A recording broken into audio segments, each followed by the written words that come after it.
Crawford's got to hurry. Oh, no. Jesperson, half-court lead for the win.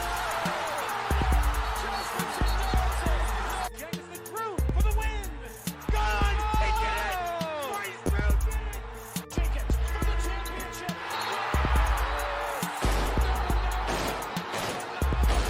The national champions with Jenkins hitting the winner at the buzzer. There's the pass to Leitner. Puts it up. Yes! The time, 18. Shot, Jordan. Michael Jordan, 14 seconds. Brown. Look outside. This is the point where he always hits it. Oh! Aaron Harrison, beyond belief.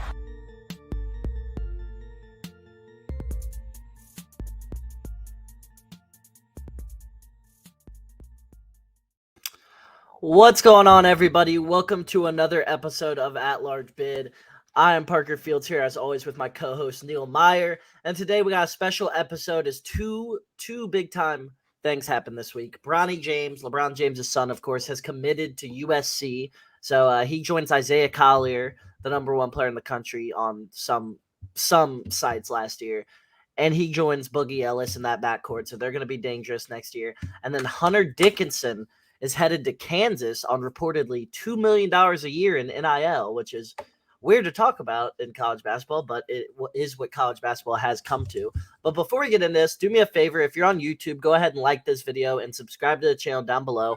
If you're listening on Apple Podcasts, which we are now on, go ahead and give us a review down below, like it, follow us on Apple Podcasts, follow us on Spotify, or follow us and like the podcast on literally any platform that you're listening to it on. We're pretty much on everything. So go ahead and do that for us down below. And now let's get right into this pod. So first off, of course, let's talk about the biggest news of the week. Bronny James commits to USC. Not very shocking. We thought he was going to go to USC. I said I wanted him to go to Oregon, but we kind of figured he was going to USC. We kind of figured that was coming. He waited a long time to commit, like almost mid-May until he committed and decided to go to USC and everything like that. So waited a really long time to commit. Doesn't shock me, though, one bit that he's headed to USC. Like I said, he's joining Isaiah Collier, phenom, five-star recruit as well. He's also joining Boogie Ellis, who averaged, I believe, like 18 points a game last season in that backcourt. Former five-star recruit, former highly touted prospect as well. Also, USC just added DJ Rodman, Dennis Rodman's son. So they're going to be a fun team to watch next year, Neil, for sure. No doubt about it. What are your thoughts on Bronny committing to USC? Yeah, obviously you mentioned it. It's going to be a very fun team to watch in terms of that USC team. And I think overall, I mean, there was a lot of rumblings of him, Bronny James, going to schools like Oregon, Ohio State. Obviously, you put the dots together. You can piece it together why people thought that. But, like, a lot of people should have kind of seen it coming from the jump that USC was the leading favorite. Obviously, it's right there in his hometown. It's close to his family. Obviously, with how family-oriented the James family is, obviously, you get to stay close to Bryce there. You get to stay close to his father in LA. Obviously, it was an easy decision more than likely, but it's a very fun pairing. You mentioned Isaiah Collier there a couple of minutes ago, and it's going to be a fun team to watch, in my opinion. Obviously, Isaiah Collier was someone the Bearcats recruited, obviously covering UC. I got to see Isaiah Collier in person this past fall when he had that scrimmage up here, if you would consider that the fall. I think it was like late September, early October overall. But I mean, Isaiah Collier is going to be a fun player to watch. And the way that Bronny has really taken that next step within the last year and a half, I mean, that USC team is going to be super fun to watch. Obviously, the talent's there. Then they bring in guys like DJ Rodman, and then they also have Arrington Page, who's a top 100 recruit as well. So overall, that USC team is going to be very fun to watch. They have a very strong recruiting class, but then they return some veterans and guys like Boogie Ellis, as you mentioned. So obviously, there's only one ball, and you have predominant scores around the way, but it's going to be really interesting to see how this plays out over at USC. Yeah, I'm with you, Neil. And I'll say this first off, before we get into anything else. I don't think Bronny's going to have any bit of problems translating his game to the college game. I honestly, truly wouldn't be shocked. I'm not saying he's going to be a higher draft pick. I wouldn't be shocked if he transitions better to college basketball than Isaiah Collier does. I will say that. Bronny is such a fluid passer. He's such a fluid player. He's such a team first oriented, pass first player that I don't think he's going to have any problem translating to college basketball because he plays off the ball so well. He cuts so well. He screens for others. He does everything so well. He's all about, like, you could tell his dad's LeBron James with some of the stuff he does. Like, I know LeBron's older now and he doesn't do all the cutting and stuff as much as he used to, but you could tell the basketball IQ level is there and he's content to play off the ball and he's content to, spot up sometimes and not even touch the ball for a few possessions and just play defense. He's a really well, like, coached player. You can tell he's been taught to play basketball the right way. Yeah, no, most definitely. And I think I'll disagree with you in terms of the draft pick stock. Obviously, did you hear what I said? I said I don't think he'll pass Isaiah Collier. Oh no, yeah, he won't pass him. Yeah, that's what I said. I said I don't think he'll pass Isaiah Collier in the draft stock, but I said I don't be shocked if he translates to college easier. Better. Yeah, that's what I was saying. But overall, I mean, the draft stock's there. Isaiah Collier will go ahead of him. I think everybody kind of knows that who's seen him recruit him. But the way Bronny has taken that leap, obviously he's a projected top 10 pick right now. If you're looking at that 2024 draft, if you can see guys like Isaiah Collier and Bronny James both going in the top 10, I mean, what else could you ask for out there at USC? Obviously, it's going to be fun to watch. And we all know, like, LeBron's aspirations of, hey, I want to play with Bronny one day. So, I mean, if that opportunity comes, that would be pretty exciting to see. But overall, Isaiah Collier can do so many different things. He's a great scorer. He can get downhill. He can beat you on all three different levels of scoring. He's a really great defender. He's a physical guy as well, a very elite passer. Overall, I think Isaiah Collier will be that number one guard in that recruiting class, but Bronny James is not far behind him. He is not. He's really improved in his three-point shot this past season. He has shown he can score on all levels. His passing is elite, as you mentioned. And, I mean, he can just do a lot of different things. Bronny's one of the best catch and shooters in that class. So it's going to be a very fun thing to watch, as we talked about at USC. Yeah, Tim said in the chat that he said he completely agrees with that. And, like, my statement here is pretty much, I wouldn't be surprised if he has a better freshman college season. I really wouldn't, but that doesn't mean you're going to be the higher draft pick. We see it all the time. Players who have horrible college seasons are still going to be top 10 to 15 picks just based purely off potential. And Isaiah Collier, obviously, to this point, what he's shown has shown he has more potential than Bronny. But I'm just saying, I think Bronny's a little more polished almost and ready to play in college. Also, both of these guys are physically ready, like in terms of strength and stuff. These aren't small guards. Like, Bronny is physically built. So is Isaiah Collier. They're both ready for the college game in terms of that, in my opinion. I don't think really either of these guys have to put on weight or anything immediately. Like, yeah, they'll probably put on some weight in college just because you always do. But it's not like a necessity as in, like, these guys couldn't defend in college currently. Like, these guys could definitely defend in college if you put them in there right now. Like, they're both physically ready, their bodies-wise. I think they're ready for college. Yeah, no, I agree right there with you, especially after seeing Isaiah Collier in person last winter, last fall, whatever you consider that. But Isaiah Collier is an elite defender. His body, his frame is what makes him unique and a very special prospect within that 2024 class or 2023 class. Sorry about that. But either way, his frame, he can do a lot of different things, and that's what makes him so unique. But I will ask you, Parker, speaking on the Bronny James topic, are you surprised that it was almost mid-May before he committed to USC? Honestly, no. Like, I don't know. It kind of fits the, like, it's LeBron's son, hype it up kind of thing. I don't know. I'm not that shocked, to be honest with you. I kind of wish he committed earlier just because I wanted to, I don't know earlier. I did have part of me did want to see him at Ohio State. I'm not an Ohio State fan or anything. I just kind of wanted to see him at Ohio State. I thought that would have been cool going back towards his home area instead of staying on the West Coast in LA and everything like that. But you know what? He's going to be able to play his games. LeBron will be able to watch most of his games if he doesn't have a game that night. So that'll be good for them. But I'm not that shocked. I'm really excited though to watch this. I don't know about you. I just think like it's cool. Like it's like almost like when Lonzo Ball went to college. Like everybody was just like waiting to see what the hell he did in college. That's kind of how it is with Bronny. Like I just want to see like if he's lives up to the hype.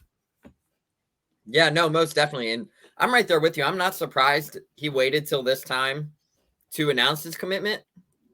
Just because everyone kind of knew the recruiting process was a little under the radar for Bronny. Like you were hearing rumbles, but it was like you never saw reports of him like, oh, he's leaning towards here, he's leaning towards this school, this program, this coach. It was a true mystery for most people across the country in terms of Bronny James's recruiting process. And that's honestly, that's what makes it a unique decision, because nowadays it's kind of like everyone knows where people are going ahead of time. Like you see them posting like, hey, enjoyed my visit or whatnot, but Bronny's was like a true mystery. And obviously you had the connections out to Oregon. People obviously assumed Oregon was in play, which they were in play. And then obviously do the connections of Phil Knight, the Nike Foundation out there. That was obviously a big tie. Everyone had their conspiracies there. And then the Ohio State, he took the visit, went to a football game. Is that the only visit he took? I don't think he took a visit to USC unless he just did it privately. Yeah, I was think about to say Ohio the only State's the one only I place saw, he visited. yeah, was publicly was Ohio State, if I remember right. Yeah, unless I mean he definitely could have privately, but I feel like somebody would have gotten Bronny James on video or something, like walking through campus. Like no way, nobody got that on video. Like that's why it's like I feel like I guess the only place he visited was Ohio State, which is crazy too. Like that was the only one that was surfaced on the internet. It seemed was, hey, Bronny's at the Ohio State. I think it was Ohio State Michigan football game. Yeah, Which is still like a highly known football game. That's where they bring most of their recruits to, obviously due to the rivalry. But to see Bronny's recruiting process go so under the radar, like it was a true mystery. And you would see people say like they would try to get involved and then like they just couldn't get there because it was so under the radar. They had to overjump some hurdles a little bit. And overall, but I mean, I'm glad he's at USC personally, because I think that's a great fit, obviously, due to being close to home. And USC, if you pair him alongside with a guy like Isaiah Collier, you have the veteran leadership there and Boogie Ellis, who's using his extra year of eligibility to return. I mean, what other things could you really ask for? You not only get to pair up with a top 5, top 10 potential prospect, and then you have that mentor in a guy like Boogie Ellis, who is in his shoes not too long ago as a mentor. So I think it'll be a good fit. I do too. I completely agree with that. I am a little bit shocked there wasn't more buzz like around some like Duke, Kentucky type schools coming after him, but I just feel like he waited way too long that those schools really, they're getting their scholarships out early and everything like that. I am kind of shocked though that like Duke, Kentucky, Kansas. Well, obviously he wasn't going to Kansas, but Duke and Kentucky, obviously, do you know why I'm saying he wouldn't go to Kansas? Absolutely. Yeah, that Nike check, baby. He obviously wasn't playing anywhere without that Nike check. So, yeah, I am a little bit shocked that Duke and Kentucky didn't make a run at him, but good for him. Happy for him to go to USC. It's going to be a pretty good team. They're going to be fun, that's for damn sure. They're going to be fun to watch. I'm not sure how good they're going to be. I feel like they're going to be a tournament team likely, but I don't know like how good they're going to be. Like if they're going to be like an 8 or 9 seed or if they're going to be a 2 seed. Who knows? We'll see. Questions on their interior play, but we'll see how it goes with them. But yeah, that's it for Bronny James coming to USC. Now let's talk a little bit about Hunter Dickinson headed to Kansas. The biggest name in the transfer portal is headed to Kansas. It was reported, $2 million in NIL deals or whatever he got to go to Kansas. And he's pretty much said it was literally because of money is why he's headed to Kansas. It's pretty much what he said. So good for him. Chase the bag because he's not going to be playing in the NBA. Very likely not going to be playing in the NBA. So might as well chase the bag while he's in college. Don't blame him in one bit for that. It's going to be a good fit for Kansas, definitely. Kansas has lost, I think, 8 players in the portal now. I believe that's what it is. So they're definitely missing guys. They're definitely going to need more help. And the addition of Hunter Dickinson is going to help out a lot, as he's obviously one of the best big men in the country up there with Sheboy and Baycott. Yeah, and it's an interesting destination. Obviously, you mentioned the NIL factors there, but obviously the famous quote was that he used was, a lot of people are crazy saying you wouldn't transfer somewhere for 10,000 extra bucks. Like, if that was really just the determining factor, I mean, yeah, money still plays a factor, but Michigan was still giving him a good amount of money. If that was the true reported amount at $2 million is what Kansas offered, that's still an absurd amount of money. So as you mentioned, obviously, if he doesn't go to the NBA and make a career out of himself, he's profiting off of that NIL right there in college. But overall, I mean, this Kansas team, as you mentioned, has lost like 8 guys to the portal. Ernst Duda Jr. just hit the portal yesterday after Dickinson announced he was transferring to Kansas. So overall, I mean, right now, if it was me, Parker, I think you would have to look at Kansas as your early favorites to be national champions next season after what they did this offseason. Yeah, but I don't know. Kansas is always like 1 seed or something. I don't know. That's like I hate the whole favorites with college basketball because it's so random. It's so random. Whoever And you we've seen pick, it this year too. yeah, Like we saw what could every happen. year. Like it's so hard to win a national championship because all you have to do is win one game. Like anybody can beat anybody when it comes to one game. We see it every year. That's why it's just like, I don't know. I mean, sure, you can be the favorites, but probably not going to win. On paper right now. But what I'm saying is the Yeah. field is just so big. It's not like Yeah. and it's not like the NBA where you have to beat somebody 4 times. So like the best team wins pretty much every time. Like it's just so random in college basketball, you know? It is. It is. But that's what makes college basketball so unique and so special, obviously, too. Mm-hmm. But overall, the whole Hunter Dickinson destination to Kansas, I mean, me personally, I didn't think he was going to go to Kansas after he took his visits to Kentucky and just everything that came out. Obviously, you're a big Kentucky guy. He came I'm out. be honest, I really didn't want him, to be honest with you. I kind of want to see how the whole like just throwing the 5-star recruits works out again. Because honestly, Kentucky was better off when they were doing that. They were having better seasons until they started doing the whole transfer portal thing. So honestly, I wanted them to just go out there with the young guys this year, to be honest with you. So I was perfectly fine with that. Yeah, what was your, being a Kentucky fan, Parker, how was your initial reactions when Dickinson came out and said after his visit, he's got his player personnel guy, Coach Cal does, and he's going to hire the right guy? What was your initial thoughts on that quote right there? I don't know if you saw that or not. I didn't see that, so I can't really comment on it yet because I didn't see that, Neil. Yeah, so right after he took his visit to Kentucky, he got online saying, he released a quote. Someone released a quote saying, the visit was great. He loved the facilities. And then right after he goes, Coach Cal is going to bring in a guy with a lot of history for that player development role. And then he goes, they got their guy. And then literally within like 36 hours later, he commits to Kansas. Yeah. That's definitely interesting to see. I don't know. It kind of shocks me, but doesn't shock me too much. I don't know. I don't know. I think he's a really good player. Do I think he can be the best player on a national championship team? No, I don't. I'm going to be honest with you. I really don't. So that's why I just kind of thought like, I don't know. If we get him, like, is he really an upgrade over like Shibwe? And we saw what Shibwe being your best player did. And I don't really think he's an upgrade over Shibwe, to be honest with you. So it's kind of like, I don't know. I really didn't want him. Like, he's a great player. Don't get me wrong. But I kind of want to see what Kentucky can do with the young guys and everything like that over getting a player like Dickinson. Especially with the Kentucky. He just doesn't fit Kentucky's play style either at all. Kentucky, like, is get up and down, throw lobs to your big men. Like, it's not run through the post. That's not Kentucky's offense that often. A lot of times it's rolling to the rim. It's, I mean, they run post-ups, but a lot of times to be a center at Kentucky, like you look at Kentucky's centers in the past, outside of Boogie Cousins, who obviously was just Hunter Dickinson is not Boogie Cousins. Outside of Boogie Cousins, they're all pretty much athletic, fast, like, big men. They're slimmer, fast, athletic big men. Dickinson's not fast, athletic. So that's where I was kind of like, yeah, I just don't think he fits Kentucky's play style, to be honest with you, man. And Kentucky was throughout the whole transfer process for Hunter Dickinson, Kentucky just threw me out on a loop for a while because if you sit back thinking, Tshiebwe is testing the draft waters.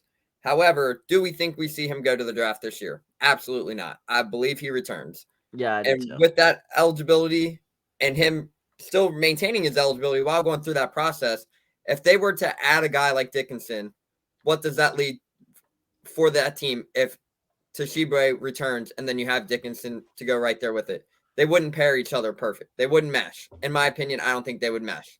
So I think Kentucky was out right there, especially with you had to go into that visit thinking, okay, this is a great school. They have history of getting players to the league, developing the right players. Obviously, they have the history of developing bigs, as you mentioned, Boogie Cousins, Anthony Davis. The list can go on. But if he were to go there and Oscar comes back, how would they mesh? That would have been your very next question. Yeah, I just don't think With they the would have recruiting meshed class real. bringing in as well too. Yeah, I don't think they would have really meshed at all. So I think he made the right decision going to Kansas. And Aaron Bradshaw coming in, 5-star center recruit. So it's kind of like, I don't think they would have meshed. I don't think it really would have worked. So I think Dickinson made the right decision headed to Kansas. And, Kansas on paper looks like a really good roster. So we'll see how it goes for them. But that was all for episode number 13 of At Large Bid. I hope you guys did enjoy this talk, a little bit about Bronny and Hunter Dickinson. We'll be back soon to talk whenever some more college basketball or college football news comes out. Without further ado, follow us on everything, subscribe on YouTube, and we'll see you all in the next one. See you guys.